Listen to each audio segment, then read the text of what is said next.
emisija Kultura u podne koja se emituje na YouTube kanalu Kulturnog centra Nikola Đurković Kotor svakog četvrtka. Danas razgovaramo sa Lanom Bokan, akademskom bajarkom.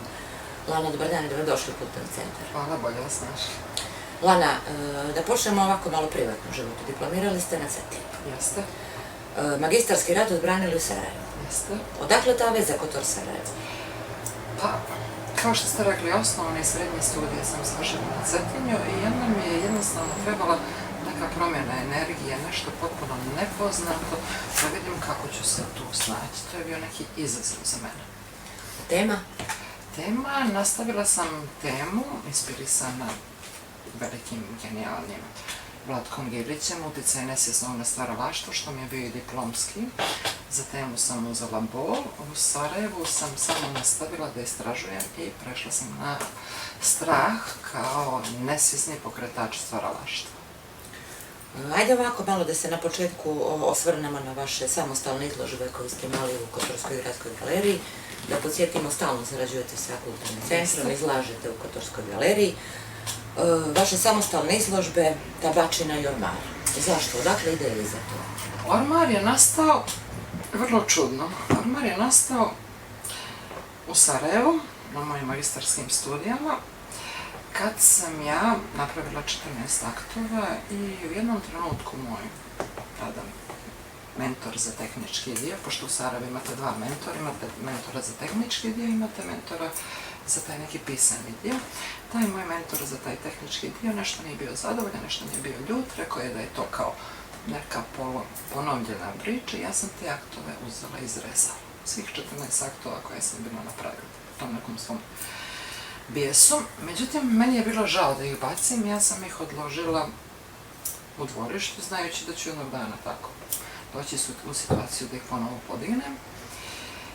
Tako je nastala inspiracija Ormar. Svi ti tako iskidani ženski aktovi sa svim tim slojevima, to su te moje dekade života, mi u principu radimo neke autoportrete, bar ja, su me inspirisali da napravim tu izložbu Ormar i da u tom Ormaru ja zarobim sve te moje strahove, nazovimo strahove. Tako je nastala izložba Ormar. To je moja prva izložba i u ostalom i magistarska izložba koja je u stvari posvećena gradu Kotoru. Kroz cijel taj moj magistarski rad se prožima Kotor, čak je i šef odsjeka, profesor dr. Šehić, rekao u jednom trenutku, pa vi možete poći iz Kotora, ali Kotor nikad neće zaći u vas. Tako da je kompletno taj moj magistarski rad upakovan u Kotor, u tresorele, u karnevale, u Kotoranku, koja od pamtivijeka datira, znači koja počinje u stvari od nekih grčkih, antičkih portreta, pa do neke postmoderne umjetnosti. Znači, Kotor kao vječna inspiracija. Da. Vi ste dobili 2 puta nagradu na konkursu Kotorski likovni umjetnici, koju naša galerija organizuje svake godine povodom Dana opštine Kotor. 2019. nagrada za tresorele i 2017. nagrada za tresorele i 2019. reljef sa ženskim likom. Da, te tresorele, znate, kogod dođe u Kotoru ne može da ne ostane bez nekog utiska, pogotovo mi koji smo ovdje rođeni. Znači, Kotor upravo, kao što ste rekli, vječita inspiracija.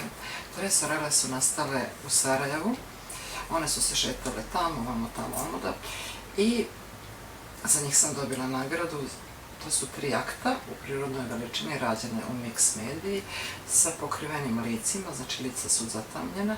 Ona su odlivena u staklu i terakoti. To je neka nova tehnika koju sam ja radila u Sarajevu i na koju sam magistrirala. One su poklonjene opštini Kotor i nalaze se u zgradi opštine Kotor. Moja druga samostalna izložba pod nazivom Tabačina, djetinjstvo kao vječita inspiracija, i ona skulptura za koju smo pričali, koja se nalazila na mostu, to je u stvari moj autoportret, jer na toj tašnici koja je prebačena preko ramena piše Lana 7.3. Samo da podsjetimo, to je vaša kultura s kamena na kamen koja se jedno vrijeme nalazila u Rici Škurni. Jeste, i ona je za vrijeme zimskog perioda dok je bio crveni talas nije odoljela, tom drugom naletu crvenog talasa, i ona se sad trenutno nalazi u mom ateljeu, spremna za ponovnu restauraciju, ali pošto sad dolazi zima, možda ćemo sačekati proljeće da je ponovo postavimo. A recite mi nešto o reljefu sa ženskim likom.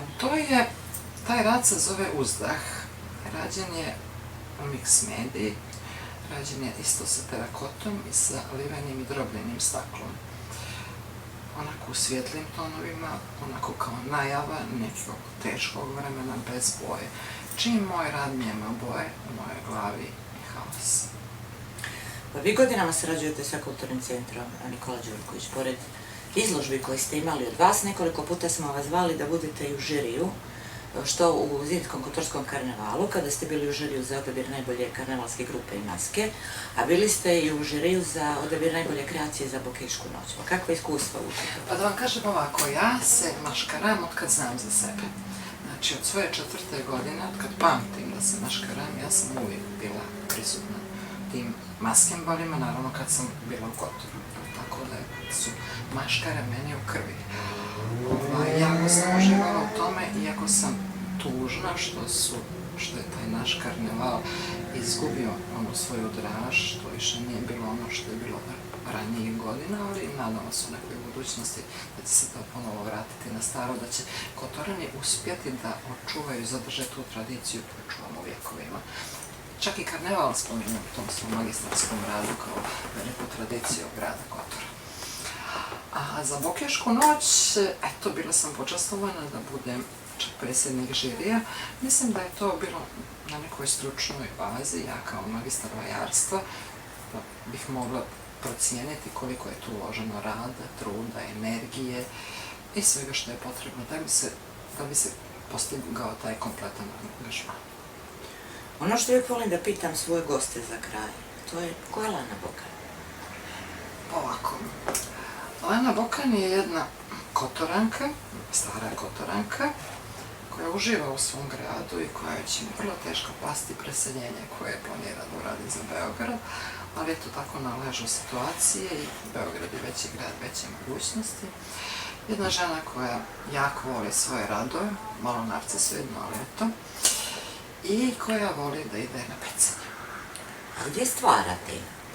Vam kažem, ja trenutno imam atelje koji mi je dala opština, nije baš uslovan zbog struje koja je slaba, to su stare građevine, i stvaramo ateljima mojih drugova, Mija Jokića, Mirka Franovića, kojima se ujedno i zahvaljujem na pomoći, uvijek su bili uz mene, tako da gdje se snađemo. Imaju u planu neka izložba?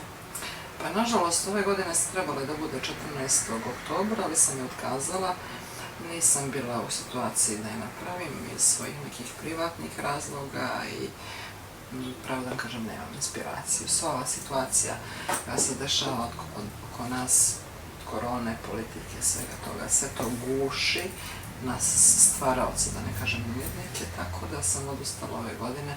Nadam se da ćemo iduće godine imati više energije, više ljubavi, više razumijevanja i da ću početi da stvaram nešto ljepše. Lana, bilo mi je veliko zadovoljstvo što ste se odazvali mom pozivu. Hvala, također zadovoljstvo mi je sarađivati sa Kotorom gradom. Kad se vratite iz Beograda, ponovo kod nas.